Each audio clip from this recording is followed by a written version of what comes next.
Los buenos días al país, los buenos días a toda la República Dominicana. Sean bienvenidos una vez más a este su espacio que les informa, que les mantiene enterados de todos los temas importantes, de todos los temas determinantes, influyentes en el proyecto de vida de todos los dominicanos de aquí, los dominicanos de allá, los que desde aquí cada mañana sintonizan las ondas hercianas, las frecuencias compartidas de la Z101, así como las demás posibilidades de hacer sintonía con nosotros para hacer su rutina diaria productiva, su día a día, desde su lugar de trabajo o hacia su lugar de trabajo, desde su lugar de estudio, hacia su lugar de estudio, desde su hogar, los que se quedan en su hogar, los que ya están instalados en sus negocios y los que desde muy temprano nos sintonizan desde las 5 de la madrugada, cuando da inicio a la programación de la Z101 junto al equipo que nos antecede. Los dominicanos de allá, nuestro abrazo a esas comunidades que si bien están dispersas en el resto del mundo, están concentradas alrededor de la idea de la dominicanidad. Y la Z101 es ese cordón umbilical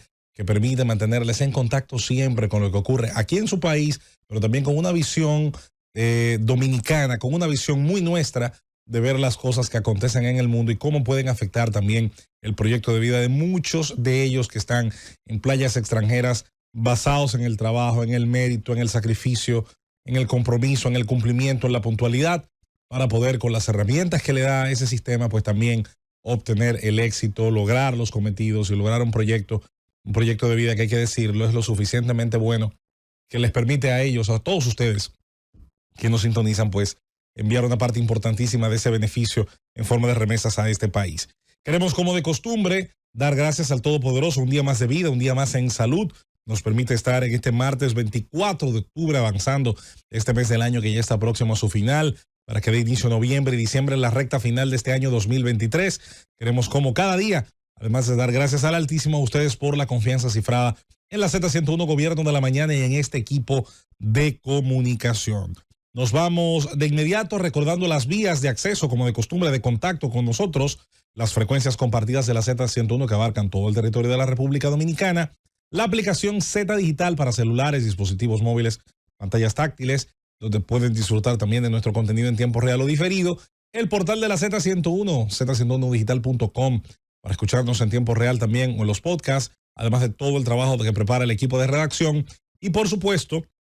también a través del canal Z Digital de la plataforma YouTube para vernos en tiempo real y ahí mismo tener la posibilidad de acceder al material que se va generando pues día tras día en nuestra programación, los comentarios, las entrevistas, entre otros momentos importantes de nuestro contenido. También, por si todo esto fuera poco, los sistemas de Telecable, de Claro TV y Altiz, canales 90 y 110 respectivamente, así como también la plataforma Roku TV en los Estados Unidos y, por supuesto, llegando a todos ustedes a través de los distintos perfiles oficiales de redes sociales de la Z101 y el Gobierno de la Mañana. Todo esto en un gran esfuerzo de la gerencia de esta estación que encabeza don Bienvenido Rodríguez Durán y quienes le acompañan en la toma de decisiones, doña Isabel Bienchi, así como también, por supuesto, nuestro equipo administrativo y técnico, Cundo Camarena en los controles, así como también Josefina Ortiz y Karina La Antigua en la coordinación y producción, el compañero Carlos Gutiérrez en los audiovisuales. Este gran equipo de comunicación de la Z101 y el Gobierno de la Mañana que cada día se da cita para dar lo mejor de sí,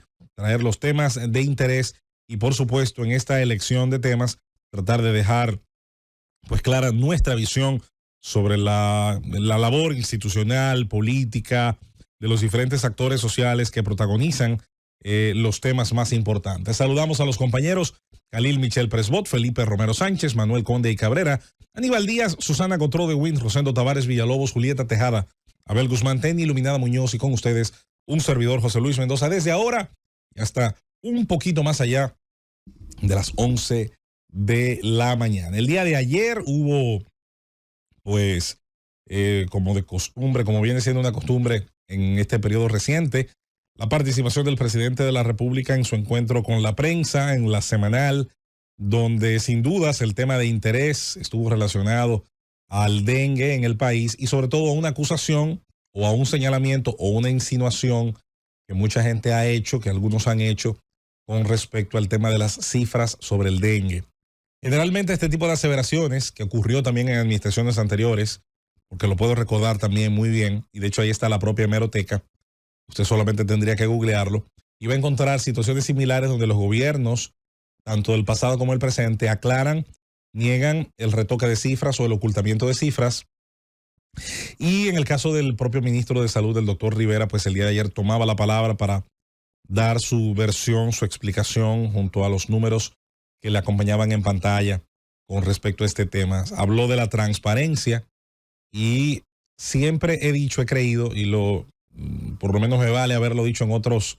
gobiernos anteriores y decirlo en este y tal vez decirlo de la misma manera el día de mañana. Ante todo dato que dudemos, generalmente la respuesta debe estar en otro dato. La duda, sobre todo la duda razonable, es legítima. La duda razonable forma parte no solo de las libertades ciudadanas, sino es el principio del conocimiento mismo. La pregunta, la duda, el hecho de que no nos sintamos satisfechos con una respuesta a medias o una respuesta que no es convincente. Por lo tanto, es un ejercicio de ciudadanía legítima, como lo es desde el periodismo, como lo es desde la condición de ser simplemente un ciudadano dentro de los espacios donde nos corresponde.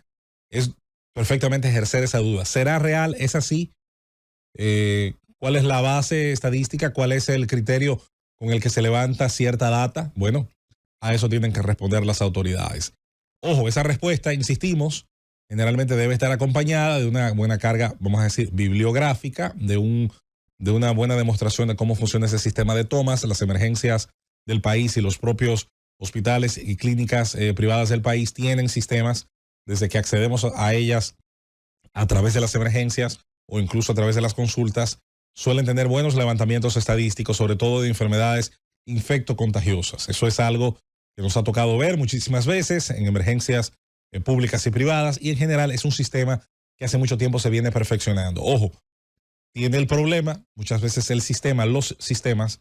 que siempre son perfectibles, que siempre pueden mejorar, que siempre pueden ir evolucionando, sobre todo de lo físico a lo digital, y con ello entonces a ir perfeccionando cada vez más el conteo. Pero también tiene el problema de la evaluación con el matiz político. La idea de que toda cifra o dato que surja de una administración contraria a la de mis intereses políticos, bueno, es espuria, es falsa, no es confiable. De la misma manera que muchos actores que hoy reclaman esa propia credibilidad de las instituciones, ayer abusaron ciertamente, fueron los que se colocaron en la posición más al extremo cuando se ofrecían cifras oficiales, pero ya no solamente de dengue, incluso las propias cifras de crecimiento macroeconómico, las propias cifras relacionadas a temas de la deuda, las propias cifras relacionadas al costo de ciertas obras públicas, incluso, ¿por qué no en su momento hasta las cifras relacionadas a los resultados electorales? Cuando se grita tanto, viene el lobo y no viene, cuando se genera un clima de desconfianza en toda la información oficial, pero en la misma no suele estar acompañada entonces del contradato que se supone debe revelar la deformación del dato que se supone es el confiable, es el exacto. Bueno, pues solemos tener un problema o de medias verdades o de informaciones incompletas o de insinuaciones que para mucha gente pueden alcanzar valor de verdad. De todos modos, yo creo que la presión social es importante, juega un rol en democracia.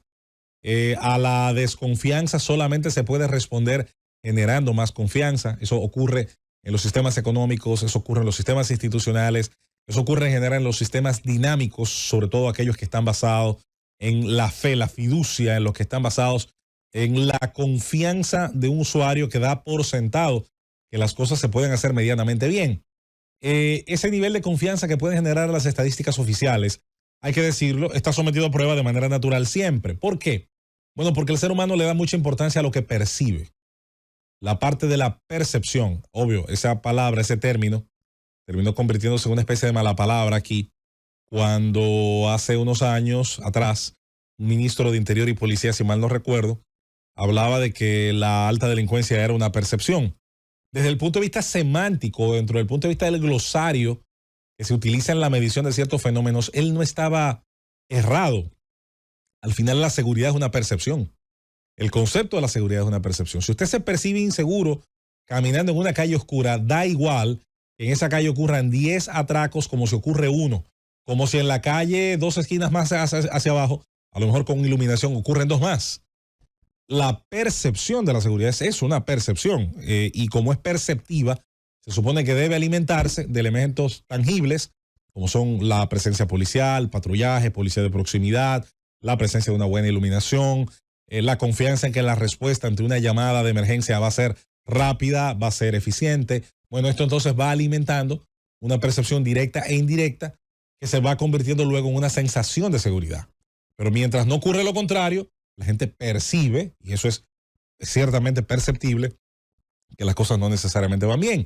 independientemente de que las estadísticas pudieran a lo mejor evolucionar favorablemente. Lo mismo puede ocurrir con estos fenómenos. Si la gente va a un hospital y el hospital tiene una capacidad de X o Y cantidad de camas y las mismas están completas y hay un fallecimiento o dos o tres o los que haya dentro de un área en específico, bueno, es natural que para mucha gente cuando hace en su mente un cálculo, una extrapolación de la realidad del país, pues entienda que si ha ocurrido así en ese hospital o en los dos a los que ha ido o en los tres a los que ha tenido acceso, más escuchar de una muerte en su comunidad o de otra en un centro médico, suele ser bastante cuesta arriba luego si las cifras que se muestran a nivel nacional están por debajo de lo que él percibe es su realidad, es su verdad tangible. Para lograr obviamente diferenciar esa verdad de la verdad objetiva, que es la que suele estar acompañada del fenómeno numérico, entonces se tienen que hacer explicaciones. Por ejemplo, si usted le explica correctamente, como ayer de hecho hubo estadísticas diseminadas por el mapa, si usted dice no, la concentración del dengue en el Gran Santo Domingo, en el Distrito Nacional o en Santiago, que son los municipios más grandes del país, donde existen las barriadas más grandes, donde se dan las condiciones de insalubridad urbana más grandes, entonces hace que de cada 5 personas afectadas por el dengue, 4 estén en los municipios del Gran Santo Domingo y Santiago. Bueno, ya ahí la cosa cambia y ya ahí sabe, percibe el ciudadano esos hospitales llenos, congestionados, sin camas posibles, obedece a una realidad donde lo urbano tiene una presencia enorme, una sobrerepresentación en comparación al resto del país. No necesariamente, por ejemplo, el hospital de un lugar rural, de las Matas de Farfán o de Padre Las Casas si lo hubiera, o de Enriquillo, o de Polo, o de La Descubierta, a lo mejor no estarían en la misma situación por un tema de que la densidad demográfica, la cantidad de gente que habita en un mismo territorio, que podría ser calculada por kilómetro cuadrado, no es igual. Y eso o quizás puede orientar a la gente, pero no hay ningún pecado, señores, en percibir que un problema es grave, incluso si pudiera para usted ser mucho más grave, tal vez que lo que las estadísticas sugieren. Al final, los seres humanos, sobre todo los seres humanos de a pie, los seres humanos trabajadores, los seres humanos que están muy ocupados en el día a día, en la supervivencia, en tratar de cuidar lo poco que han logrado con mucho esfuerzo y trabajo. Y eso incluye tratar de mantener la salud suya y la de sus hijos a toda costa, porque saben, señores, lo difícil que es en países como los nuestros tener una problemática de salud, tanto por los costos que hay que luego invertir en materia de medicamentos y demás, como por la paralización que te da. Señores, un hogar es una unidad productiva. Por eso le tememos mucho a los que somos cabeza de familia a enfermarnos, porque nos enseñan y nos crían, y eso creo que tiene virtudes. Somos familias locomotoras. Hay una locomotora que arrastra el tren, los vagones, luego se le enganchan y usted arrastra los temas de su familia directa, los temas de algunos de sus hermanos, los temas de su madre, si la tiene en vida, que Dios le bendiga, o de su padre, si está en vida y en salud. Y si tiene problemas de salud, ciertamente es una prioridad para usted y para sus hermanos. Y se da ese modelo de vida. Por eso es tan importante generar las sensaciones que van más allá de las estadísticas, que sí que pueden ser muy útiles, que pueden ser orientadoras, pero que en un momento dado, sobre todo en ciertas circunstancias y ante tal vez el hecho de que las mismas no se acomoden o no expliquen. Y mira, ahora tenemos una ventaja, señores. Vivimos no solo en la era de la información, no solo vivimos en la datacracia, en la era del conocimiento y de la economía del conocimiento, sino que la revolución de las pantallas, la revolución de la información, también ha permitido que gráficos a los cuales antes solamente se tenían acceso en algunos periódicos, con buenas infografías, tal vez en algunas publicaciones de alto nivel, hoy mucha de esa data pues puede ser extrapolable a pantallas, a celulares, gráficos incluso animados que tienen interacción en vivo, que pueden ser incluso modificados por el curso de una encuesta o de una participación de oyentes y de lectores. Permite ahora tener esa dinámica informativa y muy posiblemente sea clave en este tipo de situación, sea clave en este tipo de fenómenos, entonces generar algún tipo de comunicación relacionada a dónde ocurren estos focos, a dónde están, a dónde se ubican, a dónde llegan, cuáles son los más afectados. Y eso muy posiblemente pues, puede permitir de una forma más fácil que la gente entienda que las estadísticas que el Estado ofrece y que por lo tanto tienen carácter de oficialidad,